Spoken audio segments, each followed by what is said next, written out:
pong pagkasal na kulong, Diyos ng mga bagay sa mga Ama, patawarin po kami sa ating mga nilibig kulong pagkasala ng Panginoon sa oras nito,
Tayo po yung pasalamat sa ating Panginoon sa tagumpay mga kapatid sapagkat lumipas ang isa namang araw ng paghahanda na tayo ay pinagpala mga kapatid.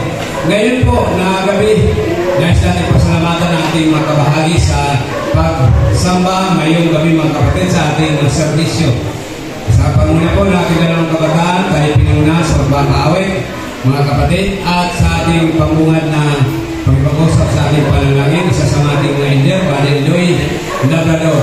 Ngayon po mga kapatid, bago natin mapakinggan, sapagkat tayo po ay pusok naman tayo, kaya dalawa po ang ating speaker ngayong gabi mga kapatid, napakamabalag tayo ang ating sinugo ng Diyos na magsasalita bilang kalakasang spiritual.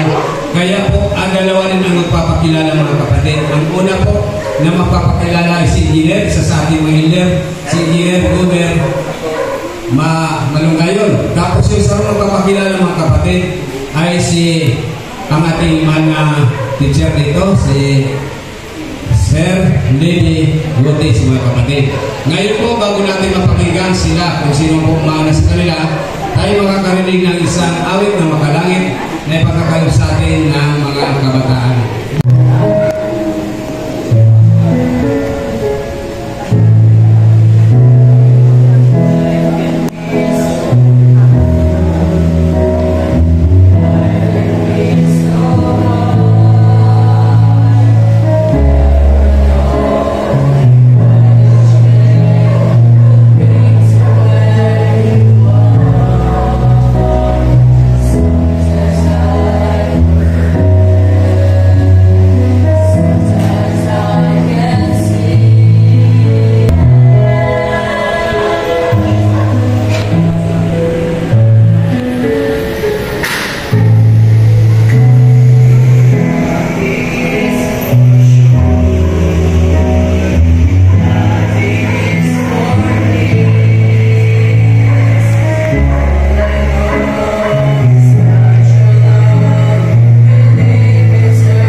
Magbibigay ng inspirational message para sa ating lahat. Way back 1988, nung mag-present kami sa Goa, Camarines-Hall, ang speaker namin ay si Pastor Dyson, nakilala ko ang ating speaker. Siya ay kapatid ni Ate Luz Omar at ni Brother Bert Omar. Okay? Siya po ay nagtapos ng kaniyang kolehiyo sa Nagabio Adventist College EBHPR.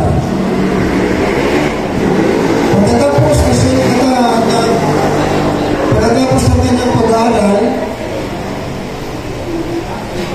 ay tinawagan siya ng ating Panginoon upang maging leader muna ng mga kulturto.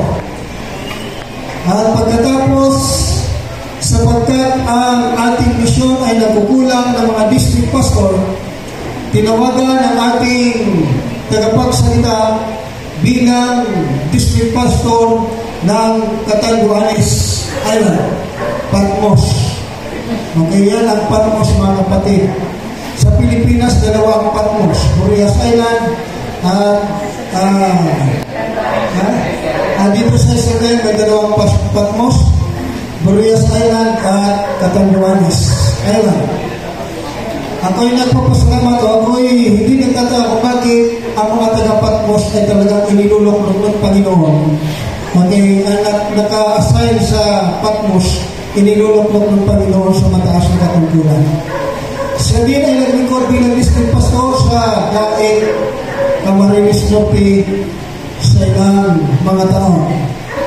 At pagkatapos niya, siya tinawagan bilang direktor ng konstruktor ng Southern Luzon Mission.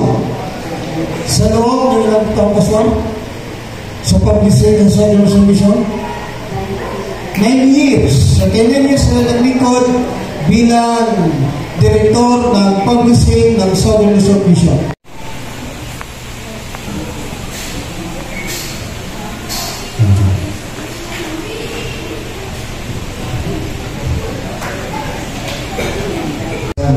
Ay narito ang ating executive secretary, narito din ang ating ministerial secretary, at narito ang ating isa sa mga district pastors, Pastor Propas, at lahat kayo mga kapatid.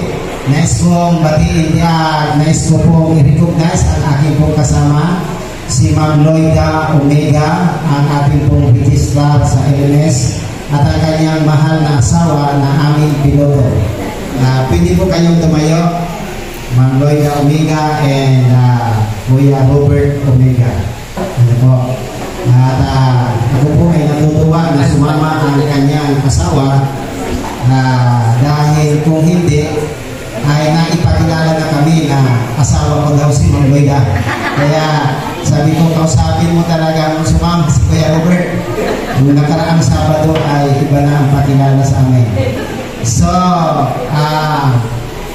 mga minamahal ko mga kapatid, ay tayo po ay nagpapasalamat at ang LPUC po ay pinapaabot sa atin ang pangungumusta ng ating administration sa pamunan ni Pastor Gerardo Cahobe. Ano po?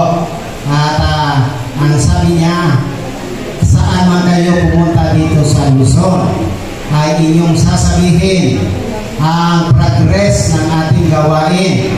At ang isa dyan, dahil napakalaki na ng LPUC, ito ay hahatiin na po sa dalawa. So, magkakaroon ng LPUC 1 at LPUC 2 next year. Mag-start na po ang school board. Di ba? So, napakabuting ang ating school sa panguna ni Ma'am Venus. Nung ako ay narito. Brother Santos, bagaman siya ay nagpahinga na. Ma-start na ang evangelistic meeting. Mga kapatid, punta na po tayo sa Mother's Class. Brother Eloy, yaw na ba ang jeep mo? And Ate Beth, ready na ba ang financial reports? Ilan lang po yan sa mga binabanggit natin nung ako po ay narito. Ang aking asawa po ay gustong sumama, pero siya po ay magluluto ngayon ng 65 participants po sa ECMC. So, hindi po ako mga kapatid magtatagal sa pagsasalita dahil dalawa kami. At hindi po ako lalampas ng 20 minutes simula ngayon. Ang oras natin ay 8:21. Bawasan ko pa ng isang minuto. 8:40, tapos po ako. Upang para sa pangalawang message na dadalhin sa atin ng ating executive secretary. Magmamahal at pagmamalasakit sa atin. So ngayon mga kapatid ay ating pong titingnan ang isang pangyayari sa banal na kasulatan na titingnan natin ang kabutihan ng ating Panginoon. I do believe na ang church na ito, na tayo, ang mga miyembro, mga kapatid, ay dumaan ng maraming mga storms in life. Ang church na ito ay dumaan ng maraming bagyo. Subalit, ang napakaganda ay dahil na-overcome at nagtatagumpay. Amen, mga kapatid. Ngayon, titingnan natin papaano, bakit nagtatagumpay tayo? Bakit nagtatagumpay ang iglesia nito? Bakit ang iglesia nito ay napapatuloy? Bakit ang iglesia nito ay maraming naipatayo ng mga iglesia na nariyan sa labas na nakita natin? Bakit, mga kapatid? Dahil walang iba, mayroon tayong Panginoong Jesus. Amen, mga kapatid. Panginoong Jesus na siyang naggagabay sa bawat isa sa atin. Ngayon, titingnan natin ang kabutihan ng Diyos at sa isang pangyayari sa banal na kasulatan. Nung nakita ko kanina si Ma'am Beno, sabi ko, Ma'am, very young ka pang na kahit retire ka na. Parang hindi ka dumaan ng maraming mga pagsubok nung ikaw ay principal sa iba't ibang paaralan ng South Luzon mismo. Oo nga, Pastor, ang daming storms. Pero, okay ka ngayon. Ibig sabihin, nagtagumpay tayo sa mga hanggat na sila'y sumakay. And after, nang sila'y sumakay, nakasalubong nila ang bagyo sa Lake of Galilee. Nung nakasalubong nila ang bagyo sa Lake of Galilee, ang Panginoon ay nasa bundok nananalangin. May trouble ang mga disciples, subalit ang Panginoon ay nananalangin para sa kanila. So mga minamahal kong mga kapatid, ang faithfulness ng Panginoon, ang kabutihan ng Panginoon, tatlo po ang pag-aaralan natin ngayon. Una, Christ intercedes for His church. Ang Panginoon ay ipinapanalangin niya tayo. Amen, mga kapatid. Kung dumaraan na tayo ng bagyo, ang iglesia, ang Diyos ay mayroong nagmamalasakit sa atin. Ano ang sabi mga minamahal kong mga kapatid? And when He has sent the multitude away, He went up into the mountain apart to pray. And when the evening was come, He was there alone. So nandun siya sa bundok, nananalangin siya. Para saan ang kanyang panalangin? Mga kapatid. Kaya ang sabi mga minamahal ko mga kapatid, ang Diyos ay mayroon tayong high priest mga kapatid, na namamagitan sa inyo at sa akin. Kung kayo may problema, kung ako'y may problema, mayroong Panginoon na namamagitan sa atin. Amen, mga kapatid. Mga minamahal ko mga kapatid, ang sabi sa Desire of Ages, page 379, when left alone, Jesus went up into a mountain apart to pray. For hours He continued praying with God, not for Himself, but for men, with those prayers.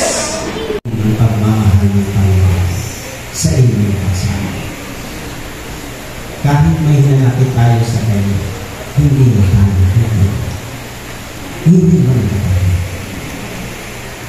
Mga minamahal ko, kung gaano ang isalanan, tinitingnan niya ang kanyang anak. Ganun ang anak. So, kaya ang sabi niya, huwag kayo matakot. Be of good cheer, it is I. Be not afraid. Subalit, ang sabi ng kapatid, when we are in trouble, He comes closer to us. Kapag tayo ay may mga problema, nariyan ang Panginoon. Napakabuti niya sa iglesia. Napakabuti niya sa bawat isa sa atin. Huwag tayong bibitiw sa pananampalataya ito, mga minamahal ko, mga kapatid. Amen, mga kapatid. Amen. Huwag mayroon tayong nagmamahal na malalim ang pagmamahal niya sa atin, ang ating Panginoon. Pag panahon ng bagyo ay nariyan siya. At ang sabi, mga kapatid, when the disciples saw Him walking on the sea, they were troubled, saying, "It is a spirit," and they cried out for Him. Mga minamahal ko, gusto ng Panginoon damayan tayo. Gusto niya magmalasakit sa panahon na tayo ay dumaraan ng bagyo. Minsan naginakit tayo nasaan ang Panginoon. Hindi pala problema ang Panginoon, kundi minsan ang problema natin yung ating pananampalataya. Yung Panginoon ay nasa harapan ng mga disciple, but they did not recognize Jesus Christ. Nariyan pala ang Panginoon malapit sa atin, pero sasabihin natin, nasaan ang Panginoon? Yung ang Panginoon ay nasa harapan ng mga disciple, hindi pa rin na-recognize. Sabi ng mga disciple, "Multo, ghost." Hindi nila na-recognize ang Panginoon ay malapit sa kanila. Mga minamahal ko, mga kapatid, kapag dumaraan tayo ng bagyo sa buhay, malapit ang Panginoon sa atin. Amen, mga kapatid. Amen. It is open unto you. Amen.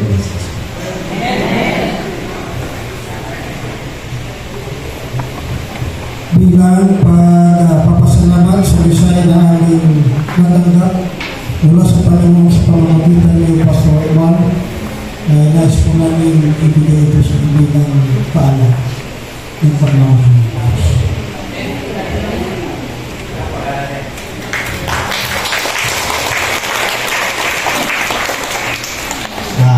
Huwag po kayong mababagsay, mga kapatid, dahil ako po ay masunurin. Sabi ng ating executive secretary, papaunahin kita, Pastor, upang pagkatapos mo pwede ka na umalis. Dahil naunawaan niya po na magbabiyahe pa kami Panaga, dahil speaker din po ako ng divine sa secret worship na mga student po to na magkakarga sa iyo sa amin. God bless sa inyong celebration, mga kapatid, and pasensyahan niyo po na hindi ko matatapos at sa atin. My task tonight is to introduce our speaker, our second speaker. Our speaker for tonight finished his course at PUC in DC. Ngayon in back in 1998 as AD Theology.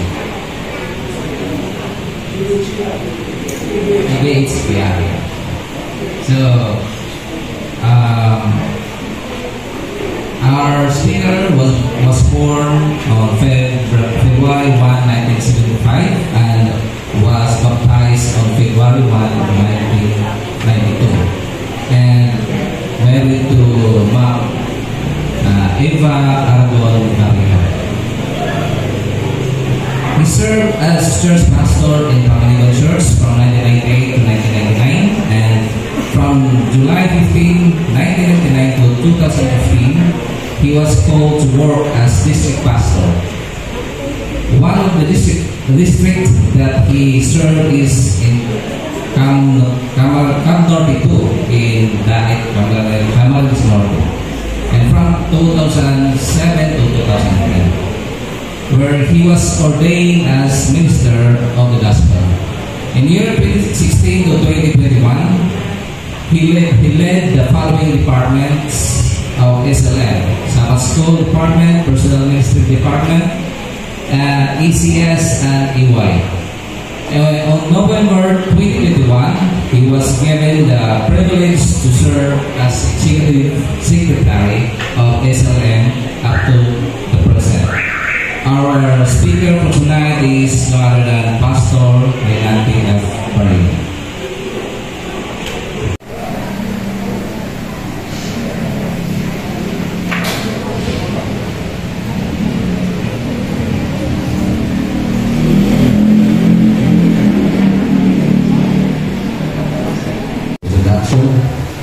Para kapatid, ito po ay pangalawang mesa.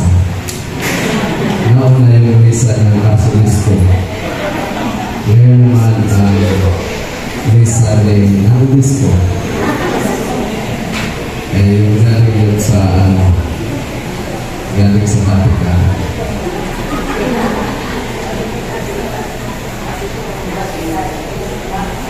Ngayon pong gabi sa ating pong pag-aaral ay titingnan natin po ang katapatan ng Diyos sa mission.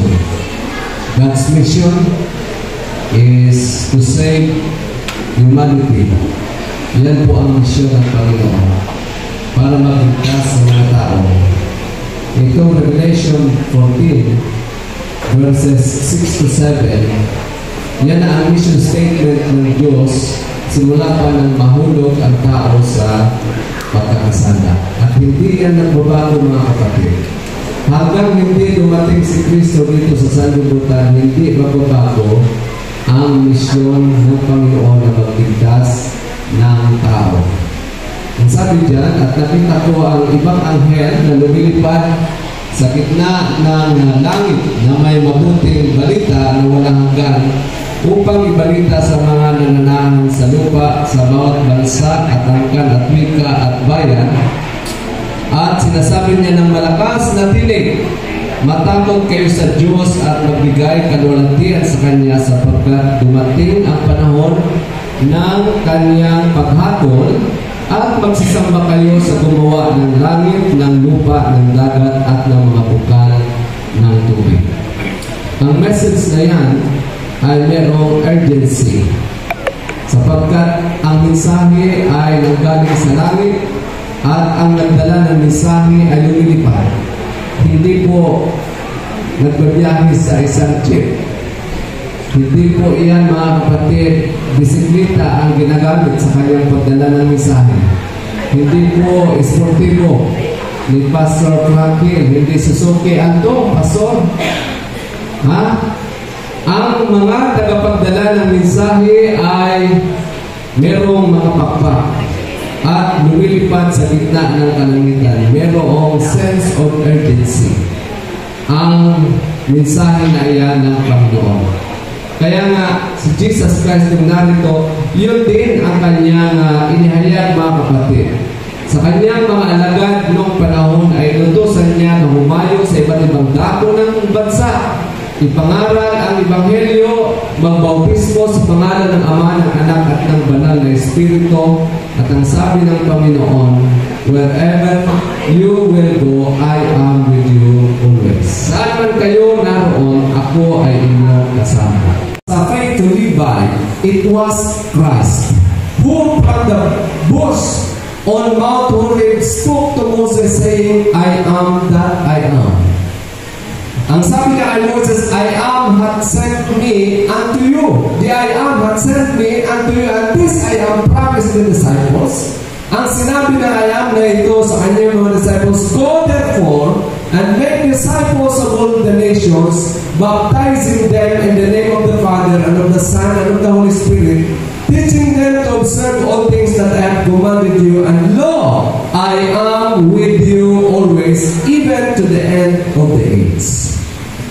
The I am, Jesus Christ, hindi nagbabago, mga kapatid. Ang ating Panginoon, may mission siyang ipinagkaloob sa mga tao na kanyang pinili, at meron siyang promise na ibinigay na sabi, sa inyong paggawa ng misyon, ako ay sa inyo. At dahil ang presensya ng Diyos ay suma sa kanila, mga kapatid, these individuals accomplished tremendous and excellent things in mission. because of God's constant presence. Imagine, for the past 95 years that the church exists, mga kapatid, ang sabi po ay, ayan yung mga bunga po ang dami. Tremendous and excellent things. Meron kayong mga napatapos na meron kayo ngayon ng mga alumnus sa paaralan ng sa paaralan ito. Isa dyan ay ang inyong district pastor, si Pastor Jubin Castro, mga kapatid. Look at the fruit. Tingnan po ninyo ang bunga na meron ngayon ang Dait Adventist Church. Not because magagaling kayo, hindi dahil marami ditong talented na mga tao, hindi dahil you have enough resources, you have skills, meron kayong mga kakayahan, mga kapatid, pero ang nangunguna doon ay ang constant presence ng Panginoon. So while we are looking back, mga kapatid, habang tinitingnan natin ang progress ng gawain from 1927 to 2024, 95 years, let us not forget the presence of God in mission. Yung presensya ng Diyos sa misyon, sa mga taong unang nakarating sa lugar na ito, if not because of God's presence, mga kapatid, sa buhay nila, ay hindi magkakaroon ng bunga ang kanilang mga pagsasakripisyo. Yes, the church mission comes with a promise. Ang misyon ng iglesia, mga kapatid, ay mayroon laging kasamang pangako ng ating pong Panginoong Diyos. God is faithful. Faithful is He that promised for 95 years. Mga kapatid, tapat ang ating Panginoon. Ang ating tema, celebrating God's faithfulness for 95 years.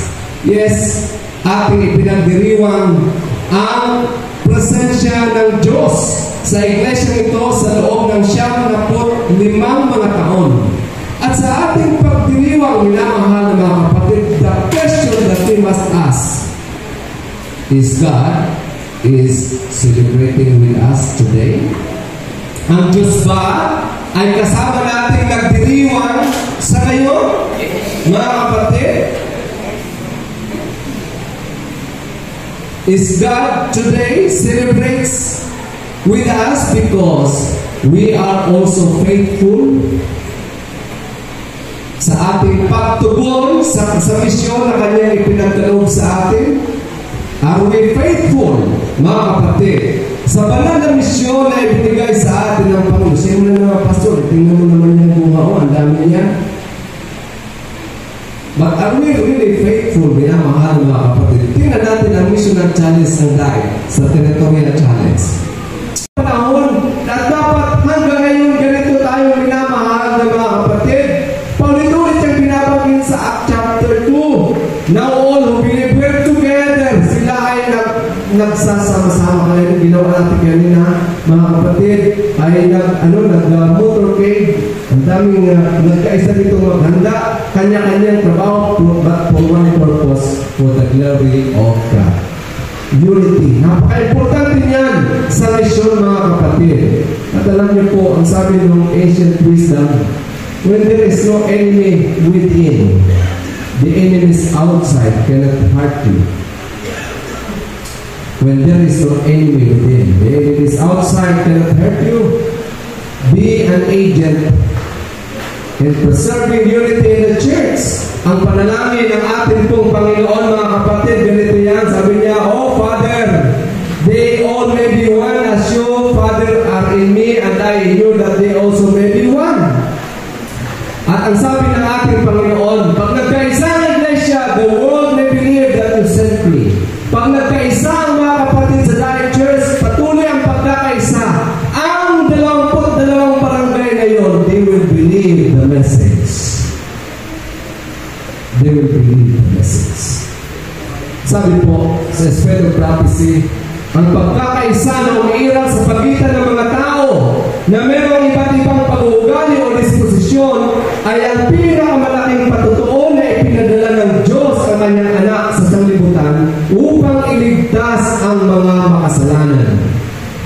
order to do this, para daw po ito'y mangyari mga kapatid, ang bawat isa sa atin ay kailangan ilagay ang ating sarili, mga kapatid, sa ilalim ng pamamahala ng ating Panginoong si Jesus. Our characters must be molded in harmony with His character.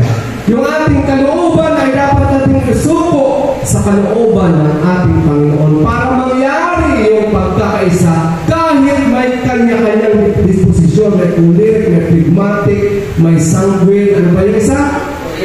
Ha? Nilang kulit at kung ano-ano po mga lik-lik na yan mga kapatid. Yes! Kailangan nasa ilalim tayo ng pamamahala ng ating Panginoon, mga kapatid. Mataas ang buhok at mataas ang balbas. Pumunta yan doon. At nagsabi, Pastor, pwede ba akong magpabinyag? Magpabinyag ka? Hindi ka pa nga nabagod sa tiyan? Alam ko na lahat, Pastor, ang doktrina nyo, napanood ko doon sa Hope Channel. Sa G75 kasi yung disc namin, napanood ko ang lahat ang doktrina, kaya ako magpapabinyag na. Sa madaling sabi, yung lalaki niya ay nabinyagan ni Pastor Benny Perno. Pastor Libby Perno, yung communication director natin.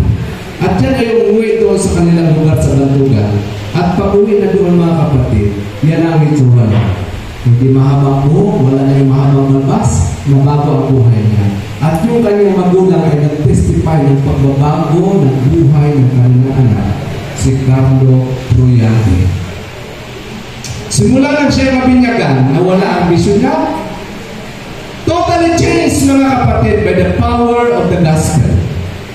At naroon siya sa kanilang community, sa lugar na yan. Tapos habang kami naroon mga kapatid, nag-evangelistic meeting doon, may isang lalaki na nabinyagan sa Lido. Nabinyagan na si Lido. Yan ay si Christian na limuto apelido. Actually, nakarating yan dito sa Daig Mon nung ako'y pumarito last week. Si Pitoy. Yan si Pitoy. Parang bago yan. Yung ina niya, taga dyan. Yung kanyang ama ay taga doon sa Lido. Ay nung mag-evangelistic meeting kami, pumunta siya. At nakita rin ng mga tao yung kanyang buhay na nabago, mga kapatid. At sumasama siya sa visitation, yung lalaking yan, at doon tayo nagkandak ng ating evangelistic meeting. Sinabayan natin ng mga health ministries, health